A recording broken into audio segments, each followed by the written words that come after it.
오리라 하신 약속이 성취되었습니다. 성경 통독을 돕는 바이블 가이드입니다. 마태복음 1장에서 3장을 읽습니다. 예수님의 제자였던 마태는 동족 유대인에게 예수님이 메시아고 다윗 왕가의 후손으로 온 왕이라 소개합니다.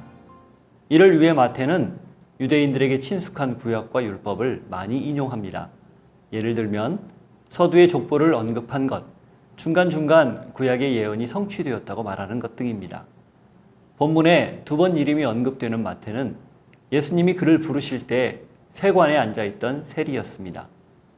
마가복음과 누가복음에선 그를 알페오의 아들 레위라고 부릅니다. 마태복음이 언제 쓰여졌는지 정확한 연대는 알려져 있지 않지만 전통적으로 주후 50년대 후반이나 60년대 초반으로 추정하며 일부 학자들은 70년에서 100년 사이에 쓰였다고 보기도 합니다.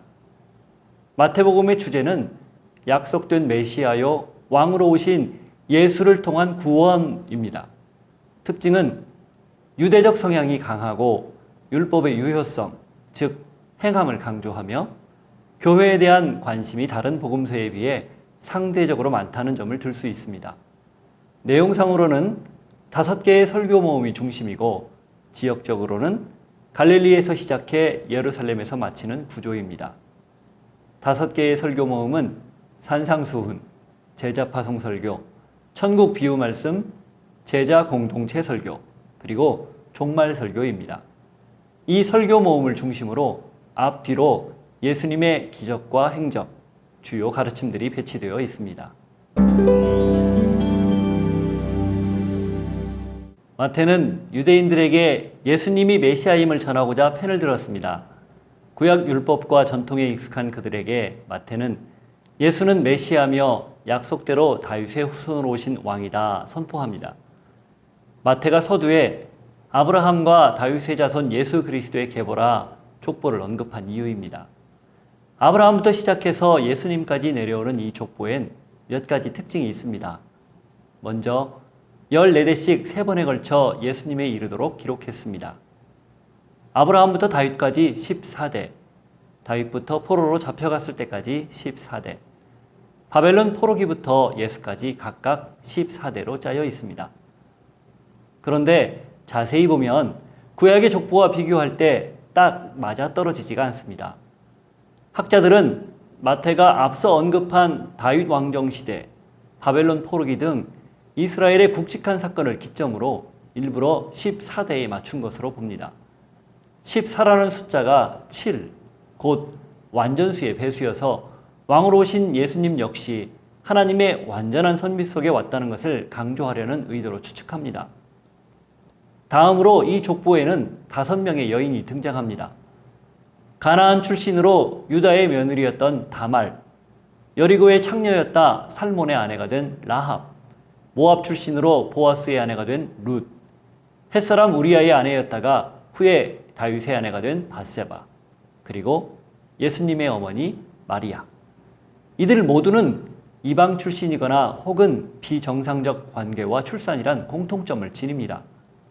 메시아 족보에 올리는 것을 피하고 싶을 만한 여인들이었지만 마태는 의도적으로 사실 그대로를 기록해서 예수님의 역사성에 무게를 둡니다. 뿐만 아니라 믿음으로 구원받는 하나님의 은혜를 강조합니다. 예수님의 나심은 이사야 7장 14절, 메시아는 처녀의 몸에서 태어난다는 예언의 성취입니다. 이는 구원을 위해서입니다. 인간의 죄를 짊어지기 위해선 성육신해야 하고 용서를 위해선 죄가 없어야 하기 때문입니다. 요셉과 마리아는 예언의 성취를 믿고 아들을 출산하여 예수라 이름합니다. 예수님의 나심을 알고 기뻐하는 사람들은 소수의 이방인이었습니다. 마태는 그들이 동방에서 온 박사들이라 말합니다. 이들의 방문으로 예루살렘 일대엔 큰 소동이 벌어집니다. 헤롯 왕도 관심을 보이지만 목적은 달랐습니다.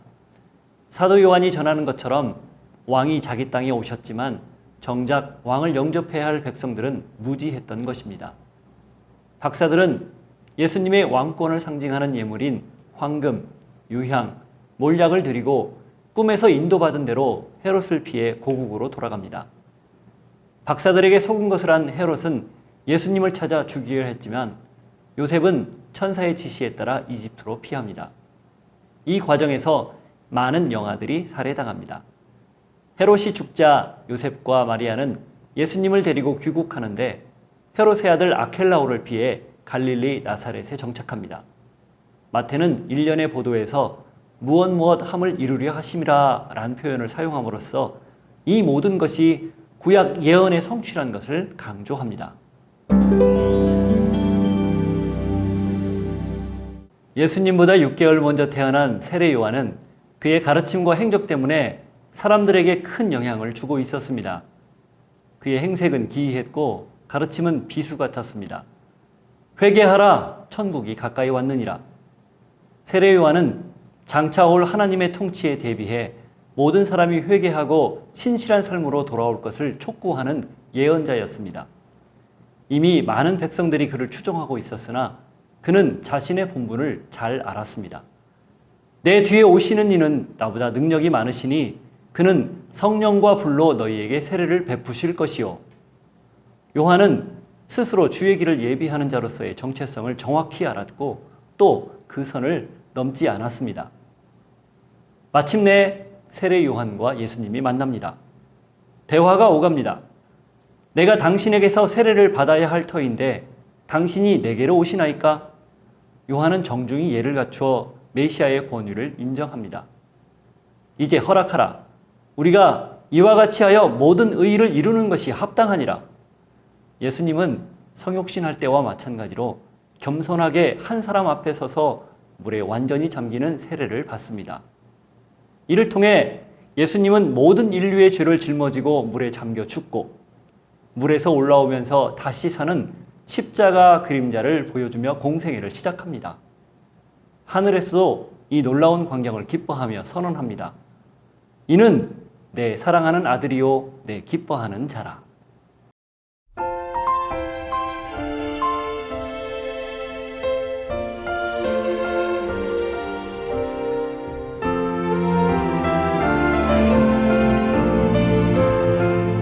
너희 안에 이 마음을 품으라. 곧 그리스도 예수의 마음이니 자기를 낮추시고 죽기까지 복종하셨으니 곧 십자가에 죽으심이라.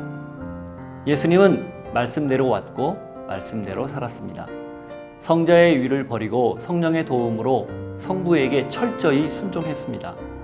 마태는 시작부터 예수님이 메시아란 것과 왕이란 사실을 분명히 합니다. 그러면서 여느 왕들, 예컨대 헤롯 대왕이나 아킬레오, 가이사처럼 군림하지 않고 태생부터 겸손했고 세상에 자신을 드러내기 전에도 부모에게 순종했습니다. 공생애를 시작하는 순간에도 온전히 낮은 모습으로 일관하고 있다는 것을 보여줍니다. 십자가 이미지가 희미하게 복선으로 깔려있는 것입니다. 왕으로 온 예수님이 겸손과 순종을 통해 세상을 구원할 것이란 사랑의 서막입니다.